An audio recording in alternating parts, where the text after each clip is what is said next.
안녕하세요. 윌리엄 리입니다. 오늘은 아주 간략히 말씀드리겠습니다. 뜬금없는 조선중앙통신 보도.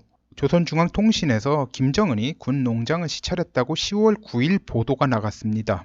이 뉴스는 연합뉴스에서 한국연합뉴스, 한국시각 9일 오전 7시 50분에 나갔는데 원래 기사인 조선중앙통신은 기사를 내보낸 날짜만 있고 시각은 표시를 안 해서 정확한 시각은 모르겠지만 제가 그 전에 마지막으로 조선중앙통신을 웹사이트를 본 게 북한 시각으로 빨라도, 그러니까 아무리 빨라도 9일 오전 1시 정도에 봤습니다. 북한 시각으로. 그때는 기사가 없었습니다. 북한 시각으로 오전 1시에서 오전 7시 20분 사이에 내보낸 기사입니다.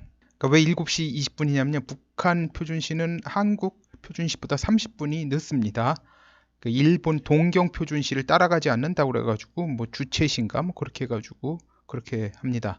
그런데 제가 관찰해 본 바에 따르면 조선중앙통신은 김정은에 대한 기사는 김정은이 이제 행사 참여나 회의가 이제 회의를 주재한 경우 보통 3시간 내, 늦어도 4시간 내로 보도하는 경향이 있습니다.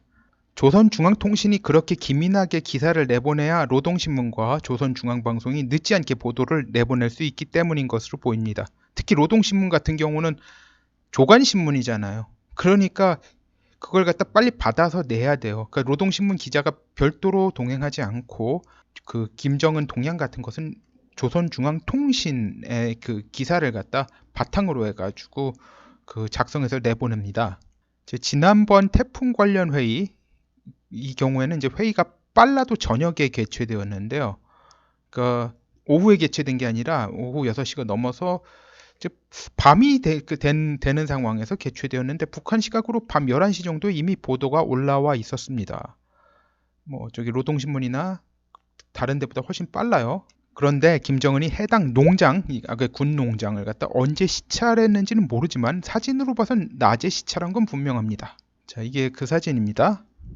그림자도 저기 뭐 그렇게 긴 편이 아닙니다.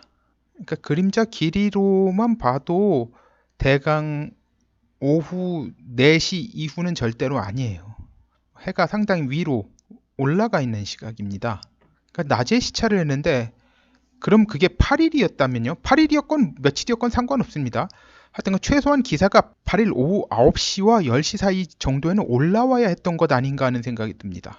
김정은 신변에 이상이 있다는 말은 뭐 저 말고도 뭐 제가 뭐 말한다고 해서 엄청나게 신경 쓰지는 않을 거라고 생각합니다. 혹시 뭐 모르죠. 그래도 그렇지만 이제 제가 말한 것보다 이제 탈북자 분들 중에서 유명한 분께서 방송에서 언급했다고 들었습니다. 그런데 이제 이를 의식해서 급히 기사를 올린 게 아닌가 이런 의심이 듭니다.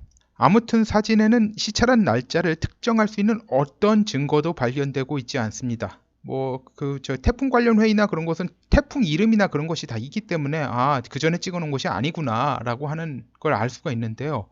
이거는 그런 걸 알 수가 없어요. 참고로 김정은은 2015년 이후 2015년부터 매년 한 번씩 이 농장을 방문해 온 것으로 알려졌어요. 그래서 그 전에 찍은 걸 수도 있는 거예요. 아무튼 조선중앙통신의 이번 보도 행태로 김정은의 생사 여부는 보다 가리기 어려운 상황이 되었다고 보겠습니다. 이거 어떻게 되는지 알 수가 없어요. 이게 이런 좀 약 뜬금없이 보도가 올라왔는데 이게 그 상황을 갖다 보면은 좀 이해하기가 어렵죠. 죽지 않았더라도 과연 지금 상태가 어떤지는 가늠하기 어렵고 공식 석상에 나타날 수 없는 상태가 아닌가 하는 강한 의심을 품을 수밖에 없다고 봅니다. SLBM 관련 보도가 조선중앙통신 웹사이트에서 어디론가 밀려서 찾기 힘들게 됐고 하여튼 찾을 수는 있어요. 근데 거의 구석으로 밀려가지고 뭐 바로 나오질 않아요. 그리고 나서 이런 게 됐습니다. 참 상황이 심상치 않죠. 이러다가도 갑자기 다시 나타날 수도 있습니다만 그랬다면 이제 그렇게 된다면요. 이런 잔재주를 피우는 저희가 도대체 뭔지 역시 살펴볼 필요가 있다고 봅니다. 아무튼 희한하고 이해하기 어려운 상황이라고 할 수밖에 없습니다. 오늘은 여기까지 하겠습니다. 감사합니다.